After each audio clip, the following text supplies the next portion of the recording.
I am here today with Jonathan Cooksey, my yoga teacher. It's not just me, he does teach other people, as we'll hear. But Jonathan was my very first sort of regular yoga teacher when I began the journey into exploring all the benefits of yoga some 2 years ago. So I'm very new to this as a way of life, a way of living, and a spiritual practice. And this will be something that we'll kind of explore a little bit, because yoga has many different definitions and many different iterations, and we'll explore Jonathan's, which is possibly a little bit of a unique take, because Jonathan always describes himself as not a yogi, but you can be the judge of that as we go through this conversation. So welcome, Jonathan. Hi. So you talk about this concept of kind of accessible yoga, which is something I've heard you kind of mention sort of a number of times. Well, what do you mean about kind of making yoga accessible? That's a good question. I mean, accessibility, we all translate it differently. I mean, I'll start with my background. I was a fitness instructor, PT, which I still practice. And over a period of time, so I did that for 10 years, went off abroad on the cruise ships. And as I was teaching, I got introduced to yoga through a girlfriend who started to teach me, but then lost patience with me because I was just super tight and inflexible. But that set a seed in my head. And so I came back after a contract home, bought a book. Started to read, practice, went back on board ship and started to incorporate certain aspects of the postures and the breathing into my stretch and relaxation classes. And then participants would come up and say, "Oh, you make a really good yoga teacher." So that put another seed in my head. So when I got to my final contract on ships, I booked in to a yoga retreat teaching practice over in India. It was the Shivananda ashram in Kerala.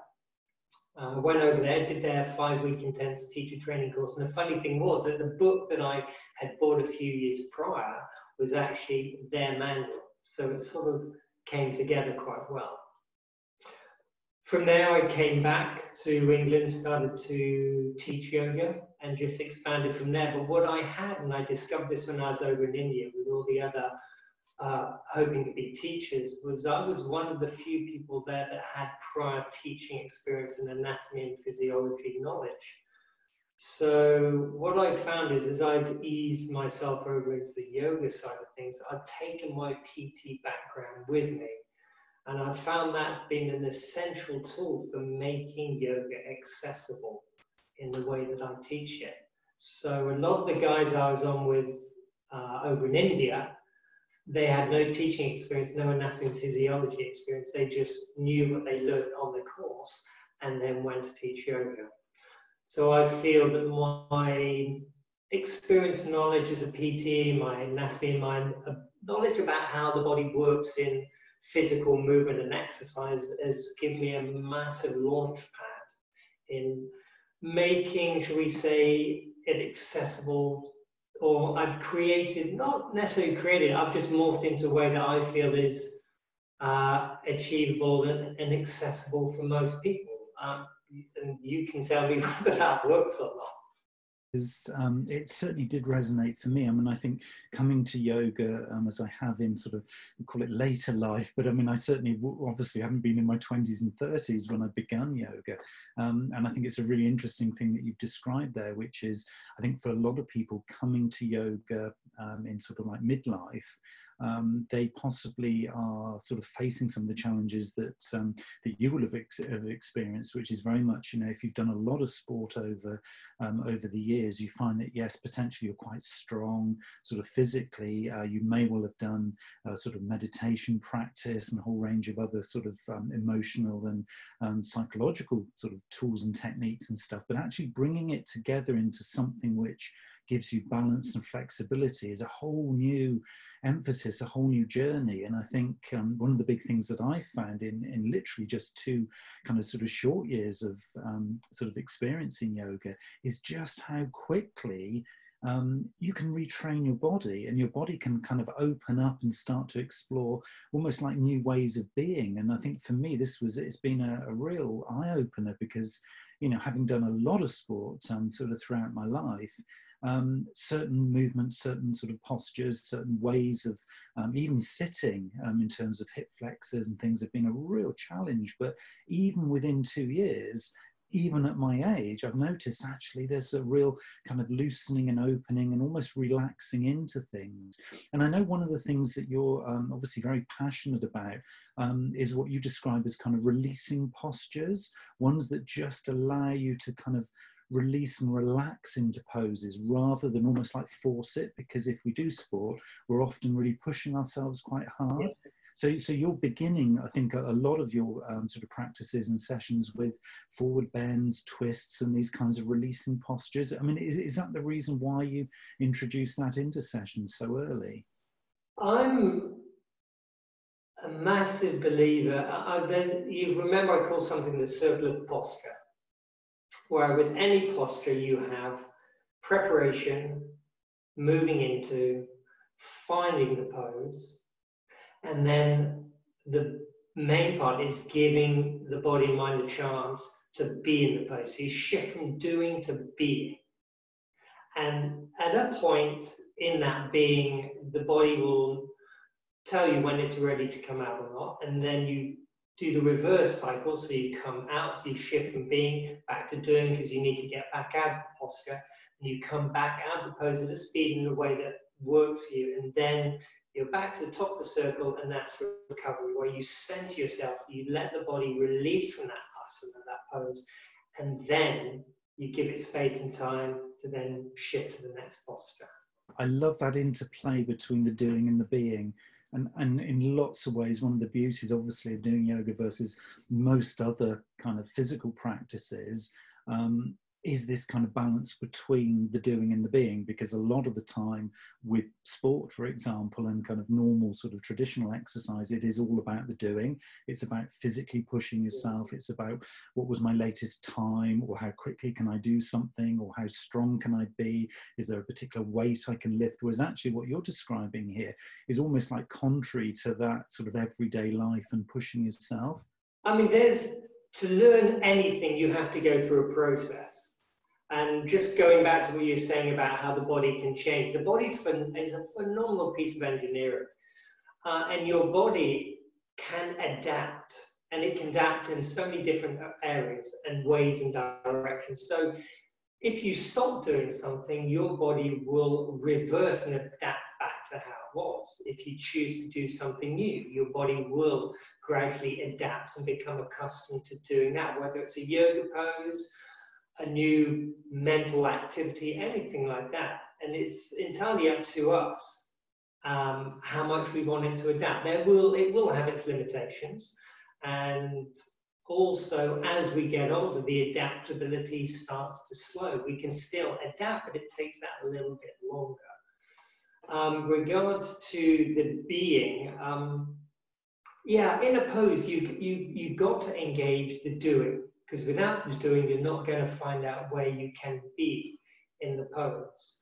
But there's just this lovely shift in quality and experience, shifting from the doing to the being. Because once you're in the being, the mind stills, the mind stops chasing the pose, the ego switches off.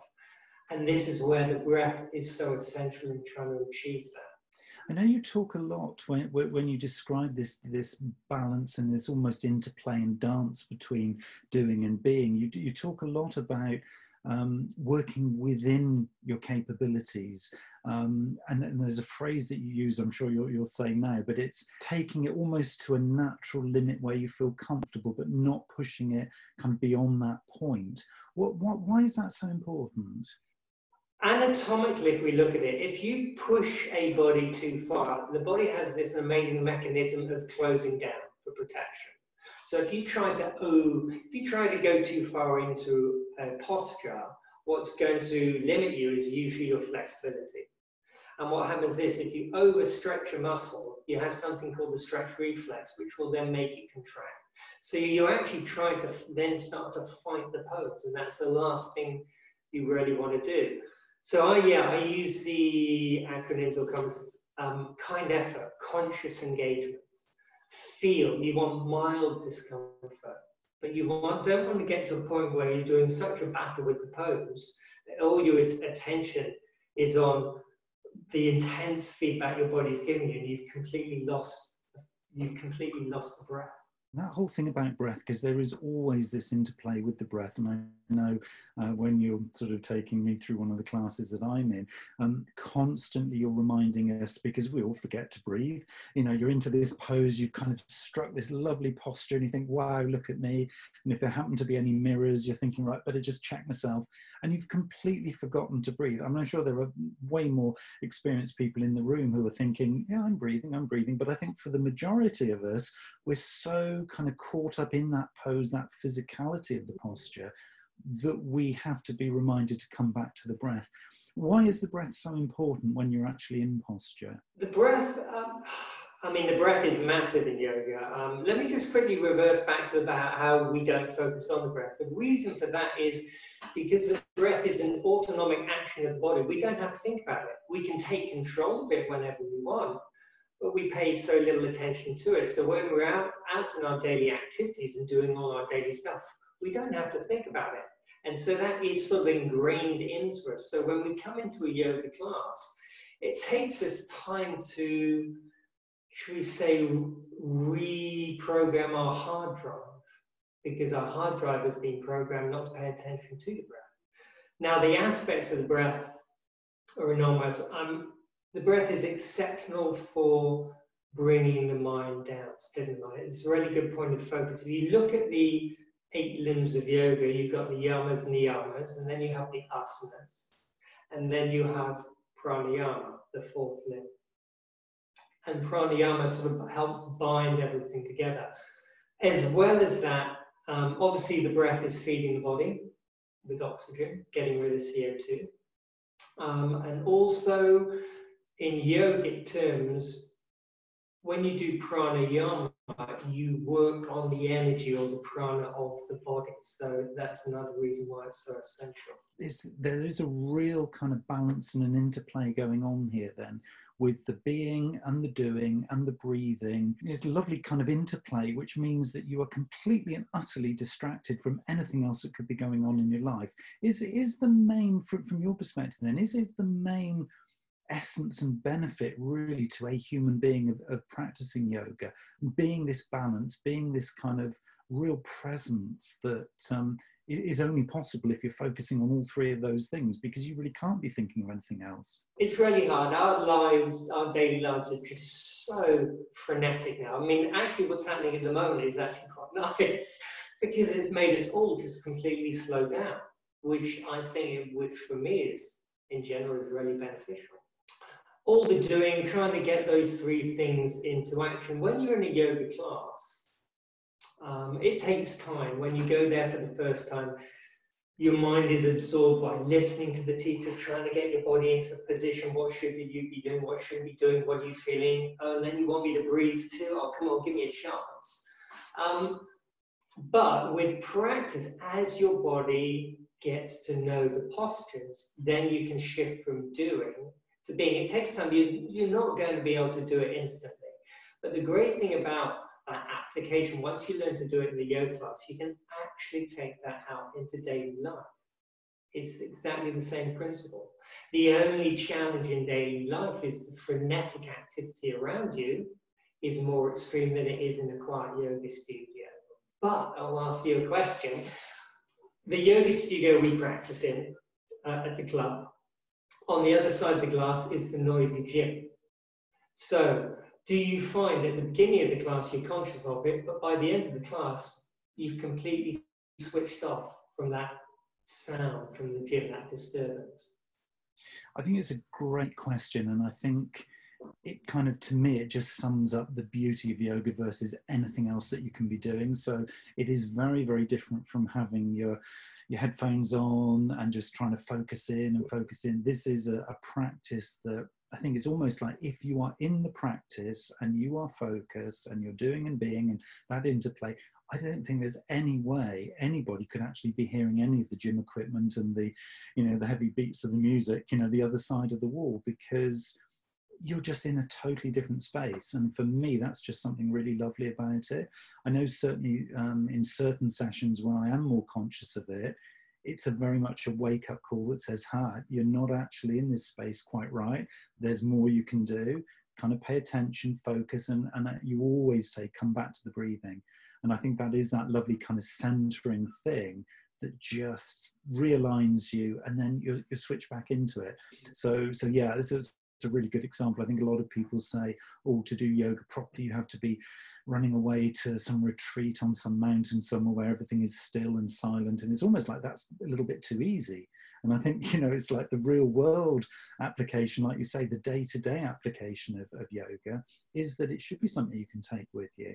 So I think that's a really quite an exciting way of almost practicing the practice. No, that's true. And it comes down to choice, whether somebody wishes to do that or not, because we all have our comfort zones. We all like to stay in our comfort zones. It's quite hard for a lot of us to get out of our comfort zones. But once we're out of the comfort zone and we taste or try something different and we see it works, bingo. I mean, when I went over, so when I left the shits as an energizer exercise buddy, I was an incredibly frenetic person, and that still pops out in my classes occasionally. But when I went to India, when I came back, it completely transformed me. I remember coming out of Heathrow, out to the cold, noisy weather, and it just hit me like an express train, because I've been in such a peaceful environment. And I was thrust back into the full-on intensity of how we live life over here. So it took me a while to find a balance and equilibrium. But what I found that I held was this just lovely stillness and centeredness inside. And I'm still able to return to that as and when I need to. So there's something, I don't want to sort of use any cliches here, but I guess it is going to sound a little bit cliched, but it feels then like there's an interrelationship between balance in posture and balance in life.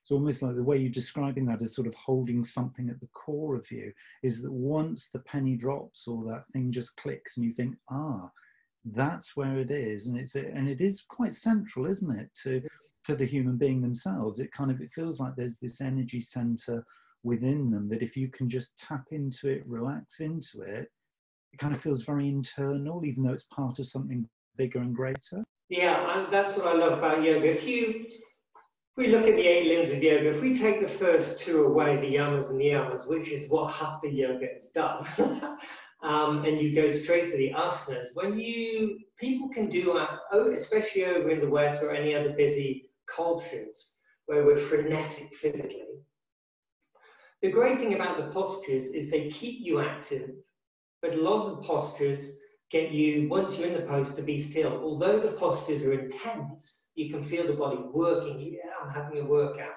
You're learning to be physically still. And to me, that's a really great asset to have, because some people just can't be physically still in normal daily activity. But if you put them into a practice, whether it's yoga or any other practice, the postures, although they're getting physical feedback, they're learning to be still. Now, once they can be still in the postures for a duration of time, then they can learn to be still in a less active pose, such as Sukhasana, cross-leg seated position, or Virasana, the kneeling pose, and then learn to focus on the breath. And that's what happens with the limbs of yoga. After asana, you have pranayama. So with pranayama, you learn to be still physically in usually a seated upright position, and you focus on the breath. So you're slowly taking the mind down through stages of stillness until you eventually reach meditation. That's a really nice kind of way of doing it, and it kind of means that I think for lots of people kind of new to yoga, they almost very, very quickly get away from the whole idea that it's all about being bendy and flexible. You know, it's not, is it? It's just so much more about the balance and the being, and then the doing, then the being, and just being in that moment, in that presence, and kind of working with that energy center that you talked about. So there's a lot of sort of talk in the media and sort of through social media and stuff, all about this whole thing about the growth of yoga. How do you see kind of yoga sort of evolving in the coming years? Because it's changed fundamentally, hasn't it? From being this almost quite sort of elitist thing that you have to kind of almost buy into the club to being something that's available to everybody. I mean, what's fascinating, if you go right back to the beginning of yoga was purely a male thing. Women were not permitted to have access or practice it. And now, if you look nowadays, it's actually predominantly female orientated. A high percentage of females practicing than males. How it's going to go? Yoga, like anything, is growing and morphing and adapting and adjusting. Do I have a concern? I mean, everything, we will all interpret yoga and everything else differently. So you'll get all these different avenues going out. I mean, I'm a big believer in there's always something for everyone. So any style of yoga will match somebody. So I just say, let it grow, see where it goes. Hopefully, it won't lose its origins, its core. There's some styles that have, you could say, to a degree, lost certain aspects, and all they're interested in is the physical aspect, which to a degree, hands up, I was in that brigade when I first left being a fitness instructor, PT. The only thing I was focused on were the postures. That's all I knew, the physical side. That's all I was introduced to initially. But then going off onto the ashram and being introduced to the esoteric side and all the other areas completely opened up my mind, although I was quite resistant to it initially. But, you know, like I said, my classes, and like you said, I'm not a yogi. I do not, yoga does not infuse every single part of my life. I use it as part of my toolkit for life. I have a massive respect for it, but I ebb and flow with it. As it assists me with my life, and it has made a massive difference to my life, but I'm not a full-blown yogi. So, for example, I very much listen to my body with seasons. So during the summer, very, very little meat, if not any. But come the winter, the cold months, my body says, you know, I need this, I need that. So my meat intake increases. You're doing, or you've transitioned some of your sort of sessions that are kind of face-to-face and studio-based sessions to online. So you're now doing, I don't think necessarily retreats quite yet. I don't know if you've figured out how to do a full retreat, but certainly weekly, at least weekly sessions via Zoom. So how do people get hold of you and contact you for those? Yeah, so at the moment, I'm very organic in the way I do things. I don't like to rush things. So I've started a Sunday late afternoon, so it's 4:30 for an hour and a half. And I did a couple of test sessions first, so I just invited people for free and just said, you know, let's give it a go. Let's tease it out. I need to get used to Zoom. You need to get used to doing it online. And after two sort of like practice teething sessions, we sort of found the rhythm. So the last couple of Sundays, so yesterday and the Sunday before, were the proper sessions where I just asked for donations, whatever people think it's worth. And it runs for an hour and a half, and you can do the full hour and a half, or you can just do an hour, hour and 15, so you can step out whenever you feel you want to. How you contact it? Well, it's just give me an email. So my email is jonathancooksey2@gmail.com. And we will put the link to that directly below this recording so that you can contact Jonathan directly. And fully recommend Jonathan's sessions. They're really engaging, immersive, and you are going to come out a different person. on the other side. And it's even worth just doing a taster, doing a test one, just seeing how it feels and how it resonates. Lots of different styles of yoga, but yeah, for me, Jonathan's got that lovely kind of holistic view of the practices that yeah, just really resonates for me. So just want to leave the end of this session with a top yoga tip for everyone, Jonathan. So is there one thing that people could do literally from listening or watching this? What would you recommend? All I can say is find a style and a teacher that works for you. So that is going to take a little bit of trawling at the moment with so much that's on the internet. You should hopefully find a teacher and a style that works for you. And the only other thing is try not to force or push your body into a pose. Try not to have, I think the big thing is don't have any expectations. Literally go with the flow. Go with your body, take it at your body's pace, because if your ego starts getting involved, that's when you start pushing yourself too hard. Jonathan Cooksey, thank you very much for your time today. Pleasure. Thanks, guys.